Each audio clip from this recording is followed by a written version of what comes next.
huge toll on the workforce in Kenya and the economy. Various cadres of Kenyan staff have been agitating for better pay and working conditions.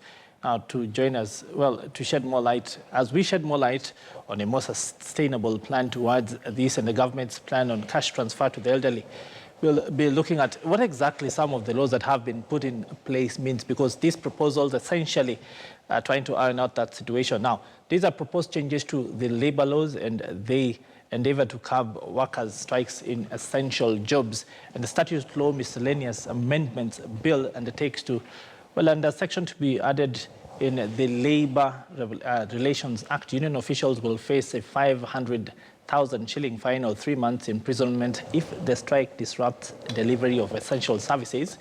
Now, yet another amendment proposes changes that requires unions to report any dispute to the cabinet secretary and then wait for intervention within a period of 21 days. While a third proposes changes that says that the union and employees will be deemed to have breached employment contracts in case a strike disrupts delivery of essential services. Well, let's look at one more change. A proposed amendment to the Labour Relations Act specifies that all collective bargaining agreements must indicate the minimum number of workers that will be at work during a strike to provide essential services and lessen disruptions. Well, let's get right into it. And well, the CS for Labour right here in studio, Ukur, Yattani, karibu sana. Thank you very much. Yeah, so today as we speak, out on the street, various drivers from the various apps out there, and essentially causing what we'd say huge disruption to the economy. First off, of course, the fact that in a lot of the things that they have pointed out, they pointed out things like security, they pointed out long working hours, they pointed out returns. These are people who've signed a contract, and they essentially, that was built in and they signed on the dotted line. They're then turning around to pressure their employers. But the proposed changes try to avoid disruption as much as possible, right? What do you think should be the way forward? Yeah, thank you very much. I think really a privilege for me to be here in your studio. Thank you. This gives us a voice, this gives us an opportunity to interact and also bring to the fore functions and responsibilities of the Cabinet Secretary and the Ministry. Yes. I think foremost we need to understand the role of Ministry of Labour in as far as management of labour situations are concerned. One of the critical areas is that, you know, it acts as it harmonizes relations between the employer and the employees. You have to have an arbiter, you know. In situations where we have people in relationship, at least, you know, a third party that when things does not go right, you know, an institution that's, you know, sits, you know, is neutral. Exactly. That is actually the way we are coming from. Additionally, also, the Ministry of Labour is not only about, you know, about relations between the employer and employee. It also works on the, you know, the national productivity in terms of where you are not only looking at the employees, but you're also looking at the output in terms of making a difference, in terms of making a contribution to the general economy, so that the economy can grow. And in addition, also, we are talking about the training component. If you look at the National Industrial Training Authority, we are trying to match skills with the job demand. And we're also looking at the issue of safety at workplace. So the number of things we are doing, we're also ensuring that we promote employment opportunities, not only within the country, but also beyond. So the role of Ministry of Labour is not only about, you know, the role of an arbiter between employer and employees, but it also does a lot of other things. But in doing this over time, from the time, you know, Kenya got independent, the ministry has been growing, but, you know, there are a lot of challenges in terms of the budgetary support. So it may have, it has done its work well, but, you know, there are limitations because the demands of times are growing. But, you know, labor as a factor of production, in my view, is the most important one. You can have the machines, you can have the technology, you can have all the things, you know, to make a difference. Unless you have an individual, unless you have a person quite trained, well empowered, and well motivated, you know, to put into work so that, you know, you get the desired result, it may be more difficult. So that's why labor is a critical component or factor of production, and therefore it must be nurtured. Our role, we must also understand that, you know, there are a number of laws which are more or less obsolete at the moment. The Labour Relations Act. I was actually going to get to that, because, and let's come at it from this direction. As the world changes, technology, such as the apps that we are seeing, and a lot of the time the laws that we have in place are not up to date. Sometimes innovation goes ahead of regulation in government.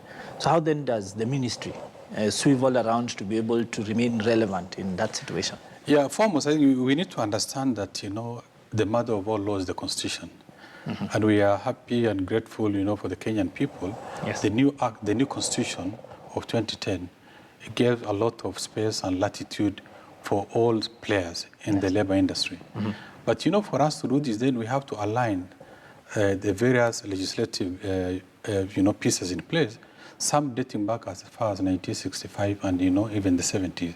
So number one, what we are working on at the moment is to align those laws with the Constitution. Additionally, laws, are also made for the people. The people of 1960s are different from the people, the current ones we are handling because of change of technology, innovations, and also skills and level of education. So a lot of things have changed. You could have, one single individual working, doing the work done by about 10, 20 people of those times because of, the empowerment of education and also technology. So these are things that we are looking at. But now in harmonizing all these, some other stakeholders are still fixated, with those times. They are finding it very difficult to, understand why we are changing these laws. That's actually the basis of, at the moment, we are reviewing all our laws, the Labor Relations Act, the institutions, the National Employment, we are carrying out amendments on a number of these and processed through the normal channel, through the Attorney General and then National Assembly. At that stage, we are also going to get opportunity for the public and all other stakeholders to give their input. And when, we are in agreement, then, we have a well-aligned pieces of legislations. Yes, and let's talk a bit about, because we're almost out of time, about the training aspect and the fact that for a growing economy like Kenya, as we've seen times change and technology change, the issue of TVET, the vocational skills, these are becoming more and more important, especially because the market starts to dictate what essentially are the skills that they need. What exactly is being put in place for this? Yeah, I think you've said it very well. We have people who have been, pursuing the very conventional, the standard, theoretical pursuit of knowledge in our universities, in our various institutions. But if you look at the market demand, times have changed, technology has changed. The kind of machines that were in place then and now are different. So what we are doing as a ministry is through the National Industrial Training Authority, we are trying to match skills, direct from colleges, put the process, through the National Industrial Training Authority, give them, shorter courses, 2 months, 3 months, 4 months, depending on the skills, and then now provide internship into the various industrial, areas. Through that, then they'll be able now to adapt into the situation and be more competitive while looking for jobs. So that's really what's happening. And as a result of this, we are now expanding our training, the Industrial Training Authority Institute in a number of places. We have one in Mombasa, Nairobi, Kisumu, and we are also trying to expand into Eldoret and other places. So these are things that's happening at the moment. But additionally also, we are now undertaking an internship program where people direct from institutions are now attached to various industries, as well as also aspects of, authorities and institutions within government, so that they are given on just something, a little subsidy, but then, they train on the job. So these are things that in 30 seconds, because we are completely out of time, the place for the county government in this entire arrangement, we've seen, of course, the regional colleges, but also a lot of these things are devolved and will need that stakeholder engagement. It's very important. We have already mapped our stakeholders in terms of where opportunities exist. And we have actually been in touch with a number of industries. They are already, supporting various, individuals to go through the Industrial Training, Institute. But now we're also reaching out to the county government because quite a number of them, we are all dealing with problems of labor, not only labor, but, youth. The unemployment of youth in this country, is beyond, beyond, anybody's imagination. So what some counties have done, I happen to be lucky because I was a governor in one of the counties. And what we did is that we put some amount of money, 70, 80 million, only for training people in, middle-level colleges, particularly where there's serious skill gap in terms of, getting plumbers, artisans, Yes. people in the textile, people in the mason industry, electricians. Yes. So these are numbers, that we are looking at. If you look at it this way, like, this country has a serious shortage of welders. Yes. And we have now major projects like the SGR, we have now major other projects coming up.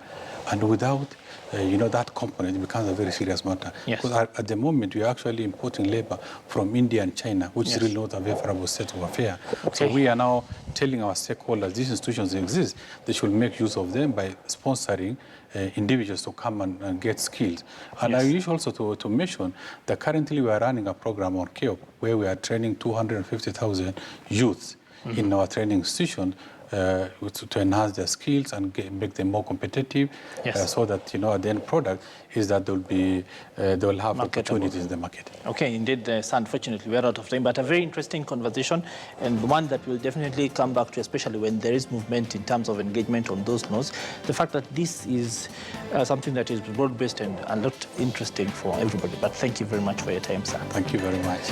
Well, on that interesting, informative note, that of course has been the CS in the Ministry of Labour, well, the Honourable Ukur Yattani, talking to us about what exactly are the efforts towards modernizing the sector in terms of building up the regulations and the law to reflect a modern Kenya. But that essentially is where we bring it to a close for today here on KTN Business. Of course, we'll see you again at 9 p.m. for KTN Prime Business. But from us here in studio, until tomorrow, it is Koheria Konana. Up next in just a few minutes, you are KTN from the Swahili desk. Do stay with KTN News.